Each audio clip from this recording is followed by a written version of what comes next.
তেজপিয়া শেখৰজ্যোতি গোস্বামীৰ আন এক ক'লা অধ্যায় ফাদিল হৈছে। আচলতে জুবিন গাৰ্গ নামৰ এই সত্তাটোৰ ওপৰত কোন মানুহ কেনেদৰে কি পৰ্যায়ত জঁপিয়াই পৰিছিল সেয়া লাহে লাহে পোহৰলৈ আহিছে।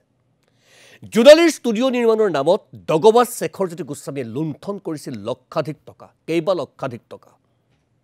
CIDৰ জেৰাত পোহৰলৈ আহিছে এই ভয়ংকৰ তথ্য। তেজপিয়া শেখৰজ্যোতি গোস্বামীৰ এক ক'লা অধ্যায় ফাদিল হৈছে।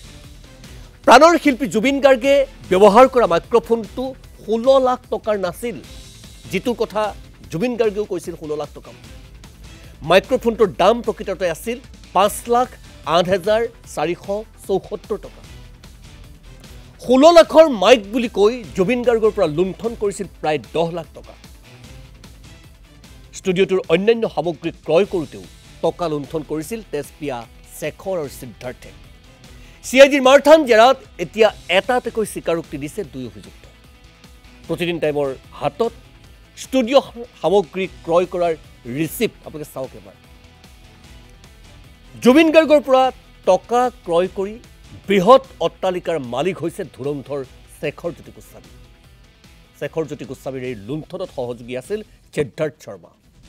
সিদ্ধাৰ্থ আৰু শেখৰজ্যোতিয়ে ষ্টুডিঅ'টো নিৰ্মাণ কৰাৰ সম্পূৰ্ণ দায়িত্ব লৈছিল। সিদ্ধাৰ্থ আৰু শেখৰজ্যোতিৰ প্ৰতিটো কথাই চকু মুদি বিশ্বাস কৰিছিল আপোন ভোলা জুবিন গাৰ্গে। জুবিন গাৰ্গৰ এই সৰলতাৰ সুযোগ লৈ দুই তেজপিয়াই লুটিছিল লাখ লাখ টকা। জুবিন গাৰ্গে গৰ্বেৰে কোৱা 16 লাখ টকীয়া মাইক্ৰফোনটোৰ মূল্য পোহৰলৈ ওলাই অহাত এতিয়া জলুঙাৰ মেকুৰী ওলাই পৰিছে। সেই জোনালীৰ ষ্টুডিঅ'টোত কাম কাজ আৰম্ভ হোৱাৰ সময়তেই প্ৰতিদিন টাইমৰ কেমেৰাৰ সন্মুখত ষ্টুডিঅ'টোৰ বিষয়ে বিশেষকৈ সেই মাইক্ৰফোনটোৰ বিষয়ে আপোন মনা জুবিন গাৰ্গে কি ধৰণে মন্তব্য প্ৰকাশ কৰিছিল এবাৰ শুনোৱা হওক। হাক দিলে কৈছে মাটি কিয় বিক জোৰ দত্তাকো তেনেহ'লে ঠিক আছে কিবা এটা কৰোঁ। শেখৰ মোৰ মেনেজাৰ সিদ্ধাৰ্থ, কাৰণ মই খাগুলি ষ্টুডিঅ'টো মই ভাঙি পেলালোঁ, তাত ঘৰ বনাবৰ কাৰণে ক'লে এইটো ধুনীয়া জেগা জোৰত গোটেই খালী মাটিখিনি আছে, ষ্টুডিঅ'টোকে বনাই দিওঁ। তেনেকৈ আৰু আৰম্ভ কৰি শেখৰ আৰু সিদ্ধাৰ্থে মিলি গোটেই এইটো বেছি ডাঙৰ নহয় কিন্তু ডাঙৰে বাৰু, ষ্টুডিঅ' হিচাপে যথেষ্ট ডাঙৰ। ওপৰত মই এটা ৰুম কৰি আছোঁ, এইফালে গেষ্ট ৰুম আছে, staff room, kitchen, sitting room. চ' সেইধৰণে প্লেন কৰি পেলাই ষ্টুডিঅ'টো কৰা হ'ল। তাৰপিছত শেখৰে ক'লে যে চব নতুন বস্তু ল'ম। নতুন ল'ম মানেতো একদম হাইটেক ল'ব লাগিব, এতিয়া আপডেট হৈ থাকিব লাগিব। সেইকাৰণে চব নতুন বস্তু, সেইবিলাক নৰ্থ ইষ্টততো নাই, বেংগলতো নাই, বোম্বেতো খুব কম আছে এইবিলাক কিছুমান বস্তু। এতিয়া মই যিটো মাইক লৈছোঁ সেইটো মেইনলি গ'ল্ড, এইটো ৱৰ্ল্ডৰ বেষ্ট মাইক বুলি কয়। চ' সেইটো বহুত দাম, 16 লাখমান লয়। আৰু সেইটোত ভইচ কোৱালিটি মানে আটাইতকৈ ভাল ওলায় বুলি কয় আৰু পৃথিৱীত চব। সেইটো আমেৰিকা, কেলিফৰ্ণিয়াৰ পৰা আহে, এইটো হাতেৰে বনোৱা, হেণ্ডমেড। চ' সেই তেনেকৈ কৰি গোটেইখিনি ঠিক কৰা হ'ল, কৰি এতিয়া ষ্টুডিঅ' আৰম্ভ কৰিছোঁ। এয়া আছিল জুবিন গাৰ্গে আমাৰ সাংবাদিকৰ আগত, মোৰ সতীৰ্থ ৰূপম দলৈয়ে আছিল সেইজন সাংবাদিক যাৰ আগত জুবিন গাৰ্গে এই কথাখিনি প্ৰকাশ কৰিছিল। আৰু আজি পোহৰলৈ আহিছিল যে কি পৰ্যায়ত টুপি পিন্ধোৱা হৈছে, কি পৰ্যায়ত আচলতে মানুহজনক শোষণ কৰা হৈছিল। ৰূপম দলে মই আপোনাৰ ওচৰলৈ আহিছোঁ, গোটেই কথাখিনি সবিস্তাৰে আপোনাৰ পৰা জনাৰ চেষ্টা কৰিম। ৰূপম দলে সেই তেতিয়াৰ প্ৰসংগ আৰু এতিয়া কেনেকৈ পোহৰলৈ আহিলে, গোটেই প্ৰসংগখিনি কি তথ্য আছে ৰূপম? চাওক সুনীত কুমাৰ ভূঞা, প্ৰথম অৱস্থাত যেতিয়া আমি সেই ষ্টুডিঅ'টো নিৰ্মাণ কৰিছিল, সেই ষ্টুডিঅ'টো নিৰ্মাণ কৰাৰ সময়ত জুবিন গাৰ্গৰ সৈতে আমি ইয়াত সাক্ষাৎকাৰ লৈছিলোঁ। আৰু সেই সাক্ষাৎকাৰটোৱে জুবিন গাৰ্গে অতি গৰ্বেৰে কৈছিল যে সেই যিটো ষ্টুডিঅ' নিৰ্মাণ কৰা হৈছে, সেই ষ্টুডিঅ'টোৰ আটাইখিনি ইনষ্ট্ৰুমেণ্ট, আটাইখিনি সামগ্ৰী অতি বিলাসী আৰু অতি ব্যয়বহুল, আৰু সেইখিনি অনা হৈছিল আমেৰিকাৰ পৰা। তেওঁ অতি গৰ্বেৰে কৈছিল যে যিটো মাইক্ৰফোন আমি দেখাই আছোঁ, সেই মাইক্ৰফোনটো 16 লাখ টকাৰ বুলি তেওঁ অতি গৰ্বেৰে কৈছিল। আৰু অসমবাসী ৰাইজে সকলোৱে জানে যে যিটো মাইক জুবিন গাৰ্গে জোনালীৰ ষ্টুডিঅ'ত ব্যৱহাৰ কৰি আছে, সেই ব্যৱহাৰ কৰা মাইকটো হৈছে 16 লাখ টকাৰ। সেই কথা বিভিন্ন সাক্ষাৎকাৰত তেওঁ কৈছে। কিন্তু আজিৰ দিনটোত আটাইতকৈ ভয়ংকৰ তথ্যটো পোহৰলৈ আহিছে।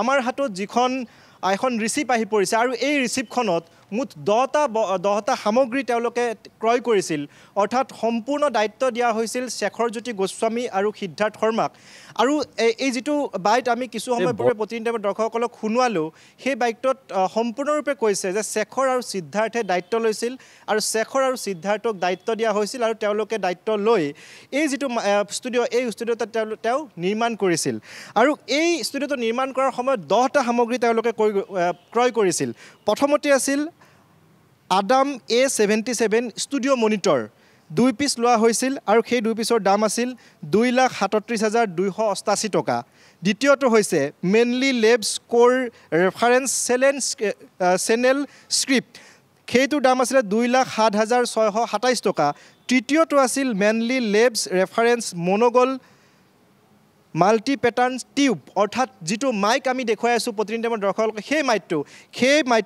মাইকটোৰ দাম হৈছে 5,08,474 টকা তাৰপিছত লাইনেক্স অৰৰা 8TB3 যিটোৰ দাম হৈছে 2,46,915 টকা তাৰপিছত আছে অডিঅ' টেকনিকা AT2040 যিটোৰ দাম হৈছে 12,000 ৰোড নোট 100 সেইটোৰ দাম হৈছে 13,988 টকা এই ধৰণে মুঠ 10বিধ সামগ্ৰী ক্ৰয় কৰা হৈছিল সেই অৱস্থা হয় তেতিয়া গোটেই সেটআপটোত আৰু কিমান বিসংগতি বা অনিয়ম সংঘটিত হৈছে সেই কথাখিনি এতিয়া প্ৰশ্নবোধক চিনৰ আওতালৈ আহিছে নিশ্চয় এই আটাইখিনি তথ্য ইতিমধ্যে CIDয়ে লাভ কৰিছে আৰু CIDৰ জেৰাত এই কথাখিনি স্বীকাৰ কৰিছে এই 10বিধ সামগ্ৰী যি লৈছিলে ইয়াৰ মুঠ দাম আছিলে 16,91,101 টকা এই যে 16,91,101 টকা মূল্যত ক্ৰয় কৰিছিল আটাইখিনি সামগ্ৰী আৰু এই ধুৰন্ধৰ দগাবাজ শেখৰে কৈছিল যে কেৱল মাইক্ৰফোন যিটো লৈছে সেই মাইক্ৰফোনটোতে 16 লাখ টকা আৰু জুবিন গাৰ্গে আপোন ভোলা জুবিন গাৰ্গে সকলোকে চকুমুদি বিশ্বাস কৰিছিল বিশেষকৈ এই যি দুটা প্ৰাণী শেখৰজ্যোতি গোস্বামী আৰু সিদ্ধাৰ্থ শৰ্মা এই প্ৰাণী দুটাক চকুমুদি বিশ্বাস কৰিছিল যাৰ বাবে 16 লাখ টকাৰ মাইকটো 5 লাখ টকাত ক্ৰয় কৰি 16 লাখ টকা বুলি ক'ব পাৰিছিল অৰ্থাৎ 10 লক্ষাধিক টকা শেখৰজ্যোতি গোস্বামী আৰু সিদ্ধাৰ্থ শৰ্মাই লুণ্ঠন কৰিছিল তাৰ উপৰিও আটাইখিনি ষ্টুডিঅ'ৰ যিখিনি কনষ্ট্ৰাকশ্যনৰ কাম নাইবা মাটিখিনি গোটেই কামখিনি কৰিছিলে শেখৰ আৰু সিদ্ধাৰ্থে গতিকে আটাইখিনি টকা লুণ্ঠন কৰিছে আৰু আজিৰ দিনটোত CIDৰ যি মাৰাথন জেৰা সেই মাৰাথন জেৰাত এই কথা স্বীকাৰ কৰিছে শেখৰজ্যোতি গোস্বামীয়ে আটাইতকৈ গুৰুত্বপূৰ্ণ কথাটো হ'ল যে যিটো সময়ত জুবিন গাৰ্গে এটা নিজাকৈ বাসগৃহ নিৰ্মাণ কৰিব পৰা নাছিল শেহতীয়াভাৱে খাৰঘুলিৰ যিটো বাসগৃহ সেই বাসগৃহটোক লৈ যথেষ্ট সপোন আছিল আৰু সেই সপোন অনুসৰিয়ে খাৰঘুলিৰ যিটো বাসগৃহ সেই বাসগৃহটো নিৰ্মাণ কৰিবলৈ লৈছিল আৰু সেই বাসগৃহটো আধৰুৱা হৈ থাকিল সম্পূৰ্ণ নহ'ল কিন্তু লক্ষণীয়ভাৱে যদি আপুনি চাই যে শেখৰজ্যোতি গোস্বামীৰ গাড়ীগাঁওস্থিত যি বাসগৃহ 3 মহলীয়া এটা বাসগৃহ অতি বিলাসী বাসগৃহ এই জুবিন গাৰ্গৰ যিসমূহ টকা এই টকাসমূহ লুণ্ঠন কৰি সেই বাসগৃহটো নিৰ্মাণ কৰিছিল নিশ্চয় ধন্যবাদ জনাইছোঁ ৰূপম মোৰ সময় যিহেতু কম মই ৰূপমক ধন্যবাদ জনাইছোঁ আৰু এইদৰে আচলতে কি পৰ্যায়ত টেস্পিয়াৰ জাক চৌপাশে আছিল সেয়া এটাৰ পিছত এটা কথা পোহৰলৈ আহিছে